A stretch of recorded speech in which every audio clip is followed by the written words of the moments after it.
selamat pagi kelas 5 Nama Budaya. Baik, teacher akan melanjutkan kembali materi yang kemarin kita sudah bahas ya, masih dengan materi pelajaran 4. Kita masih dengan 3 ciri kehidupan ya. Kita akan membahas 3 ciri kehidupan, tapi minggu ini kita akan membahas tentang tanpa diri atau anak-anak ya. Kemarin selalu berubah atau anicca sudah kita bahas ya, kemudian tidak memuaskan atau bukan sudah kita bahas. Nah, selalu berubah atau anicca ya, kita pasti mengalami yang namanya anicca ya, perubahan. Nah, apa saja sih contohnya? Nah, contohnya ya, kita terlahir dari bayi ya, dari bayi kemudian kita mengalami perkembangan, kita mengalami proses ya, sampai kita tumbuh menjadi anak-anak ya. Kemudian setelah anak-anak kita mengalami usia lagi ya, nah, sampai akhirnya kita menjadi dewasa, dan nantinya kita pasti akan mengalami masa tua ya. Kemudian pada akhirnya nanti kita pasti kalau sudah tua pasti ada banyak sekali ya penyakit yang menyerang kita ya, dan akhirnya kita mengalami yang namanya kematian. Kemudian tidak memuaskan, duka ya. Duka, kemarin kita sudah membahas tentang duka. Tidak puas ya dengan apa yang kita miliki. Ya karena kita tidak bersyukur ya. Coba kalau kita bersyukur ya, apapun yang kita miliki, kita syukuri ya. Nah, pasti semua akan baik-baik saja ya. Tidak memuaskan ini karena kita tidak mensyukuri apa yang kita miliki. Misalnya kita sudah memiliki benda kesayangan kita, ya benda kesayangan, tapi kita ingin lagi yang lainnya, ya, itu tidak puas ya, dan nantinya pasti akan timbullah duka dalam diri kita ya, karena kita ingin banget benda itu ya, barang kesayangan itu, akan tetapi tidak tercapai ya, pada akhirnya kita menderita, kita sakit ya, karena kepikiran terus ya, karena ingin sekali memiliki benda itu ya, barang itu ya. Jadi kita apapun yang sudah kita miliki kita harus syukuri ya, seperti Buddha ya, kita harus menyontoh seperti Buddha ya, walaupun beliau tidur tidak di kasur yang empuk, tidur di mana saja, makan apa saja, beliau tidak mengeluh ya, beliau selalu bersyukur apa yang sudah beliau miliki ya. Diberikan berupa makanan, padahal makanannya beliau tidak menyukainya ya, tapi beliau tetap makan ya, karena beliau sudah puas dengan semua yang beliau miliki. Jadi kita bisa menyontoh sikap Buddha ya, yang selalu puas dengan apa yang sudah dimiliki ya. Nah, kemudian kita akan membahas halaman 59 tanpa diri atau anatta ya. Jadi anatta ini dalam bahasa Pali ya, bahasa Palinya disebut dengan anatta, ini bahasa Palinya ya. Jadi anicca, dukkha, anatta ini dalam bahasa Pali ya. Ini kalau dalam bahasa Indonesianya artinya ini ya. Kebanyakan orang berharap dirinya kekal. Hal itu tentu tidak benar, karena segala sesuatu berubah. Badan dan batin kita tidaklah kekal, selalu berubah dan tidak bisa berdiri sendiri. Ya, jadi semua orang ya berharap dirinya kekal ya. Semua orang pasti mengharapkan dirinya selalu abadi ya, tidak mengalami yang namanya sakit, kemudian tidak mengalami kematian, tapi semua itu akan mengalami itu semua ya. Nah, batin dan badan kita tidaklah kekal juga ya, selalu berubah dan tidak bisa berdiri sendiri. Ya, jadi semua yang ada dalam diri kita ini mengalami perubahan ya, seperti yang kita sampaikan tadi di anicca ya, mengalami perubahan ya, dimulai dari rambut kita ya. Rambut kita hari ini hitam, kita tidak tahu ya nanti 15 tahun yang akan datang, 20 tahun yang akan datang, rambut kita sudah berubah ya, kita tidak tahu. Nah, hari ini kuku kita sudah dipotongi pendek-pendek, kita nggak tahu nanti seminggu yang akan datang kuku kita mengalami perubahan ya, sudah panjang-panjang lagi. Itu contoh yang ada dalam diri kita ya. Nah, hari ini mama papa masih sehat ya, masih kuat ya, masih bisa bermain dengan kita. Kita tidak tahu ya 10 tahun yang akan datang nanti mama papa kita seperti apa, kita juga belum tahu ya. Jadi hidup ini mengalami yang namanya anicca atau perubahan.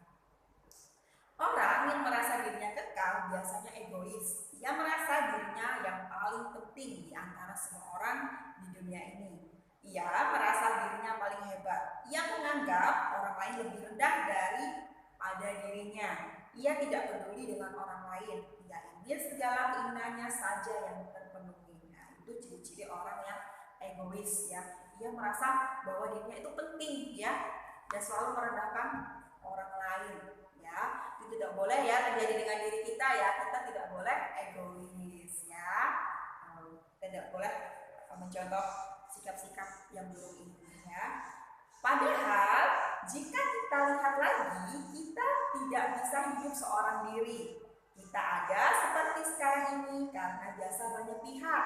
Contohnya, kita bisa sehat karena makanan yang disediakan orang tua kita, dan makanan yang tidak ada berkat jasa mama ya, berkat jasa para petani, para pedagang, bahkan hewan-hewan yang ikut menumbuhkan tanah ya. Jadi para petani, pedagang, kemudian hewan-hewan yang menumbuhkan tanah itu juga berjasa ya.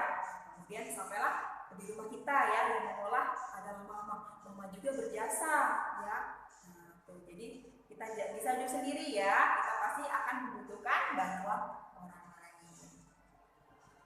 Kita butuh penjahit yang membuat pakaian, kita butuh dokter saat kita sakit, kita butuh guru supaya kita pandai, kita butuh tukang sampah agar lingkungan kita bersih dan sehat ya. Jadi kita butuh semuanya ya, tukang sampah, pak tukang ya, tukang sampah. Kalau sampah kita banyak, kalau tidak ada tukang sampah bagaimana coba? Lingkungan kita akan kotor, ya, akan bau ya. Kemudian penjahit ya, nah, kita ingin pakai baju yang bagus ya. Kalau nggak ada penjahit gimana coba menghasilkan baju yang bagus itu ya. Kemudian dokter ya, kalau kita sakit, nah, kalau kita sakit gigi saja, kalau nggak sembuh pasti kita ke dokter ya. Jadi semua itu sangat berjasa bagi kita ya. Kemudian halaman 60, jika tidak, kehidupan kita tentu tidak senyaman sekarang. Bayangkan kalau tidak ada mereka semua, apakah kita bisa hidup enak? Nah, tentunya tidak ya. Kita tidak bisa hidup enak tanpa bantuan mereka. Kita tidak bisa memakai baju bagus tanpa bantuan penjahit. Kita tidak bisa makan enak ya, makan sayuran, makan beras yang bagus, yang enak. Nah, itu kalau tidak ada petani ya, nah, kita tidak akan merasakan yang namanya nasi yang sangat enak, sayuran yang sangat enak ya. Nah, semua itu karena jasa para mereka ya. Jadi kita sebenarnya tidak bisa hidup di seorang diri ya. Kita selalu memerlukan makhluk lain. Oleh sebab itu semua orang sama pentingnya. Tanpa makhluk lain kita ini bukan apa-apa. Tanpa makhluk lain kita tidak bisa hidup. Jadi buat apa kita sombong dan merasa diri paling hebat? Semua makhluk sama pentingnya. Semua makhluk ingin hidup. Semua makhluk ingin bahagia. Kita tidak boleh sombong dan egois. Kita juga harus selalu memikirkan kebahagiaan makhluk lain karena kita saling tergantung. Jadi benar ya, kita tidak boleh sombong dan egois ya. Tidak boleh mementingkan diri sendiri. Tidak boleh merasa bahwa saya ini hebat, saya ini pintar ya. Oh ya, kita harus selalu rendah hati ya, tidak boleh sombong ya, karena hidup ini tidaklah kekal ya, atau anatta diri ya. Dalam praktik anatta bisa diartikan sebagai sikap tidak egois. Orang yang tidak egois tidak menganggap dirinya paling penting atau paling hebat. Ia tidaklah sombong, ia rendah hati, ia tidak merasa harus selalu diperhatikan, sehingga ia tidak banyak menuntut ini dan itu. Ia tidak marah jika keinginannya tidak terpenuhi. Jadi dalam praktek anatta ini ditujukan kepada sikap tidak egois dan tidak sombong ya. Jadi kita harus selalu rendah hati ya.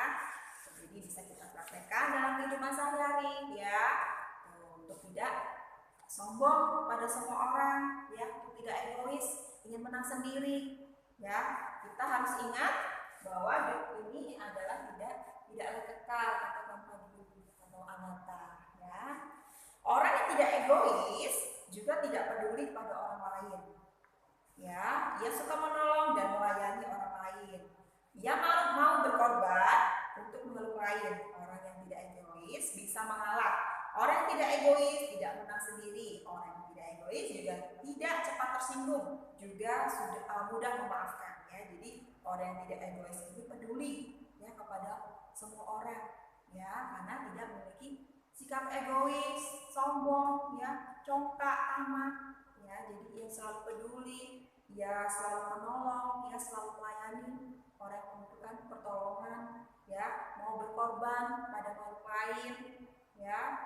Dan orang yang tidak egois ini selalu bisa mengalah, ya, tidak mudah tersinggung juga, ya. Kalau ada omongan yang sedikit membuat hati sakit, dia tidak tersinggung, ya, juga mudah memaafkan orang lain yang berbuat salah kepada kita. Ya, jadi mau ya jadi anak yang baik, ya, tidak mudah marah-marah, ya, tidak egois, tidak menang sendiri, ya, tidak sombong, ya.